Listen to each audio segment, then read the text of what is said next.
All right. Good morning, Beck. How are you today? Good, thank you. How are you? Yeah, good. Thank you. I always start off by just asking if you don't mind introducing yourself to the people that are listening. Yeah, I'm Beck. I am a primary school teacher, so I teach year three in a department like government school. I'm in my third year of teaching, so still pretty fresh, still pretty new. But yeah, loving it and really lucky to have my own classroom, which I've had since I started. I was very lucky to get a contract first year out. Yeah, I love inquiry. Inquiry is my passion. One of those subjects you just love teaching. That tends to be my focus. And yeah, I'm really excited to have a chat with you today. Oh, I'm looking forward to it as well. And I think it's going to be a great way to see a different perspective of like basically a graduate teacher coming out. So on that note, how do you currently blend life with work? I'm definitely better at it now than I was in my first year. Yeah. My first year was hard. Like I was in a pretty big school and I was out in a demountable, so it's kind of on my own. And so it was a little bit harder. I was, the cleaner used to kick me out pretty much every night, like 6 o'clock when she was leaving. So the work-life balance definitely wasn't as good then. I think learning like how to plan and how to assess and like working like smarter, not harder. Like it's always my kind of goal. Definitely getting better at it now.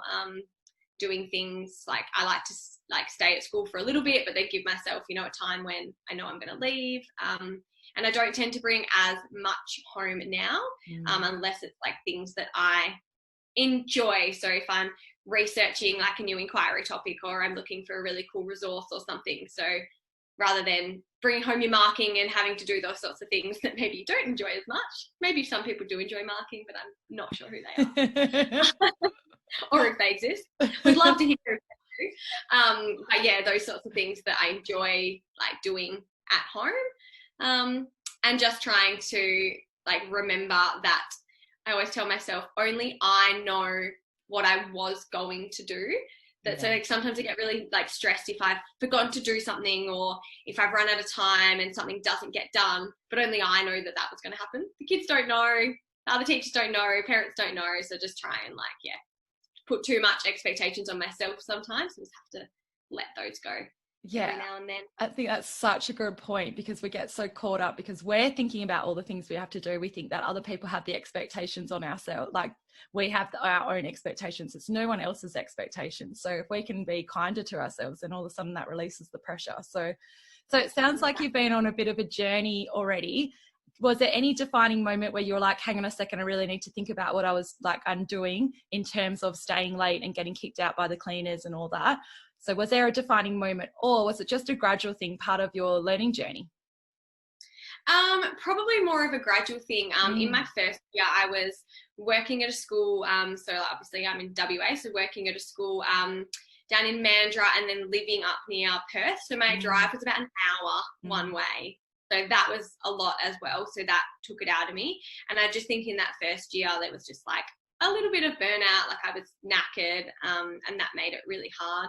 I'm lucky that my parents live around the corner from my school, so I'd have sleepovers every now and then, so I didn't have to do big travel home. But probably what changed it is I was very lucky at the start of last year, so the start of my second year, we built a house, so we were a lot closer to school, so I just kind of in my second year, I kind of fell into like a better routine. My commute's only like 20 minutes now, so like nowhere near as long. And yeah, just got into that like better habits in my second year last year. So I've had a good 18 months of that now. So yeah, definitely feeling better about it than I was in my first year. Yeah, fantastic. And then like you have that philosophy of like working smarter, not harder as well. So I'm sure you remind yourself of that quite often. Yeah, exactly. So you mentioned that you love learning with through inquiry based, but what are some other things that you enjoy about your role? Well, you gotta love all of it, I think. Like really, if you don't, I've got lots of friends that aren't teachers, and they always just say, I don't know how you do it. I don't know how you do it, and I do think that you have to love teaching to want to do it. So I love kids. kids. I love, interacting with them and all their little personalities. I really like year 3 because they're kind of in that middle range that they're a little bit more capable of what they can do. So I can kind of do, more exciting, real world sort of concepts with them. But at the same time, they still like you, still want to be a friend. Big year 6s, especially because I'm so short, and some of those like year 6 boys are taller than me. It's just not a good idea. I don't think I'm big enough, or a high school teacher. Yeah. For that fact, I would. But no, so I love maths as well. Like maths is good fun. I was at the start of the year doing a bit of a like maths like project. SciTech were running it, and so they were coming out cool. and like observing us, and like we were going to workshops with other teachers and stuff. Oh wow. Yeah, really cool. It was all about teaching like through open-ended like maths things, and so different things like having large whiteboards that the kids work in groups, and so it's this like group work to like answer like an open-ended sort of maths problem. And it was really, really cool. But obviously coronavirus, haven't been able to do as much of it. Hopefully we'll get back to it soon, but I've been enjoying getting more into like the math side of things as well. Wonderful. Probably maths and inquiry, but then I don't mind English either. English is fun. Yeah, and you're right, it takes a certain person to be a teacher, and you can certainly tell you're one of those people, so that's beautiful. So those are the things obviously you enjoy. What do you find challenging?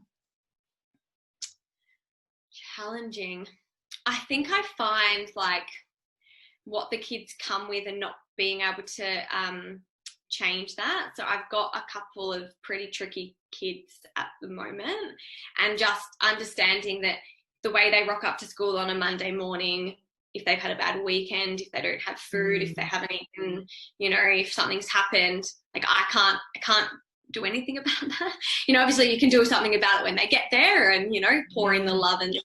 But I think, like the pastoral care, because we do so much of it now, I think that's probably the most challenging thing. And, mental health, I've got, some kids that, are quite down, and all those things like no one taught us at uni. We don't, we didn't do any psychology units, no real, other than like child development and how they develop, but there was no real, child psychology or anything.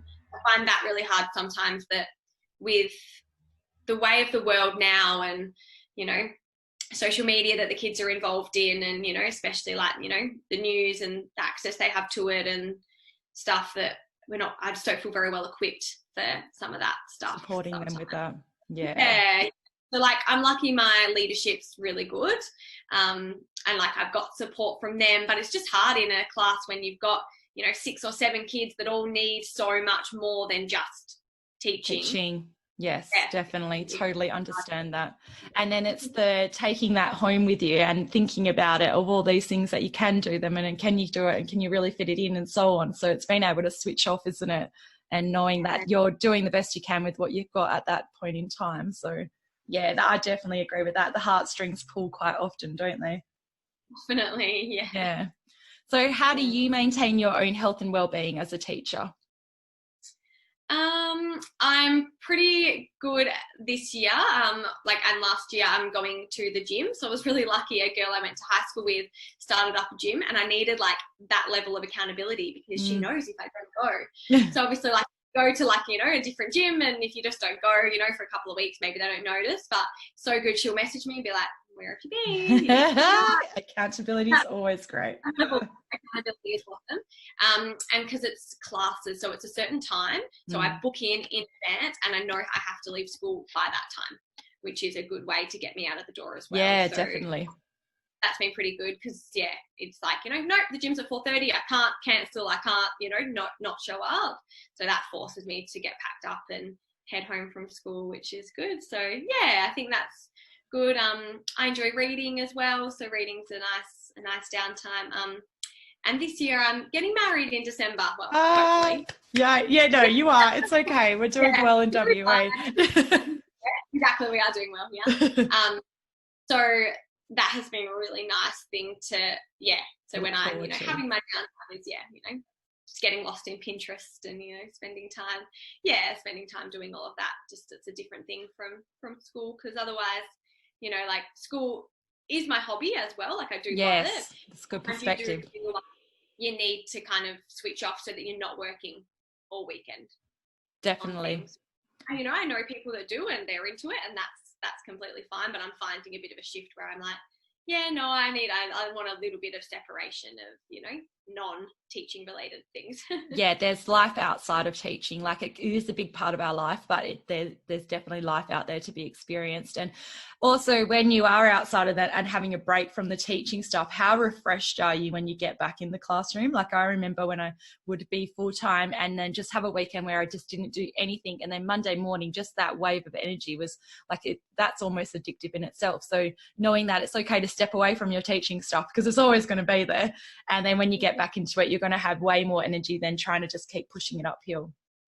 Yeah, exactly. And like, because I have been having a bit of a tough time with some of these kids in my class, and I was chatting to my deputy about it, and I was saying that I'm trying to reteach my brain that because I might have had a bad day, like about 6 hours with the kids, or, you know, something's happened and it hasn't gone well with, you know, a particular student, that we're so lucky our day, technically our work day finishes, you know, at 3. It doesn't mean the rest of my day needs to be bad, you know. I can go exercise, I can go see my family, you know, I can spend the night with my fiance, like trying to remove myself from just, oh, it was a bad day at school or it was a bad day for the kids, so then my whole days, you know.